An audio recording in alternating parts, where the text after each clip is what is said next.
Сайн байцгаана уу? Bonovita лабораторийн эрхлэгч Буянлагэр байна. Та бүхэнд өнөөдөр Bonovita генетикийн лабораторийг танилцуулж байна. 2022 оны 12 сард холбооны бүгд найрамдах Герман улсын Берлин хотноо Charité их сургуулийн Forensic Genetic Institute-д манай ажилчид туршлага хөрөнгөлөг дадлага хийсэн байдаг.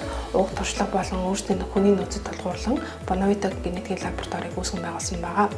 Хэрэгний хүсэлтэд тулгуурлан эцэг их тогтоох зорилгоор ДНК адилхан харьцуулах шинжилгээг өдөр тутамдаа гүйцэтгэж байна. Бид шүүх шинжилгээний ерөнхий газар болон дотоодын хамгаалах их сургуулийн хамтран зохион байгуулсан сургалтанд амжилттай хамрагдан шинжээчийн үйл ажиллагаа эрхлэх тусгай зөвшөөрлөг бол авсан байдаг. Ингэснээр шүүхийн захирамж болон мөрдөгчийн тогтоолоор эцэг их тогтоох зорилгоор ДНК адилхан харьцуулах шинжилгээ хийх боломжтой болсон. Манай генетикийн лаборатори Герман улсын олон улсын чанарын гадаад хяналтын болох GitNab 6667 модульд бол амжилттай оролцсон байдаг.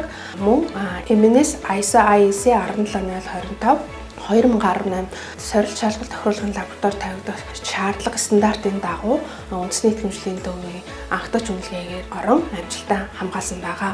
Үйлчлүүлэгч та бүхэн хэрвээ эцэг их тогтоох зорилгоор ДНК адилхан харьцуулах шинжилгээ өгөхийг хүсвэл өөрийн биеэр гэр бүлээ дагуулan холбогдох бичиг баримттай баяр нь шинжилгээг бол амны үндийн 39 буюу 9-ээр авдаг. Нэмэлт мэдээлэл авахыг хүсвэл 70 10 44 33 дугаарын 3 лайн нар холбогдсон дэлгүүрийн мэдээлэл аваарай.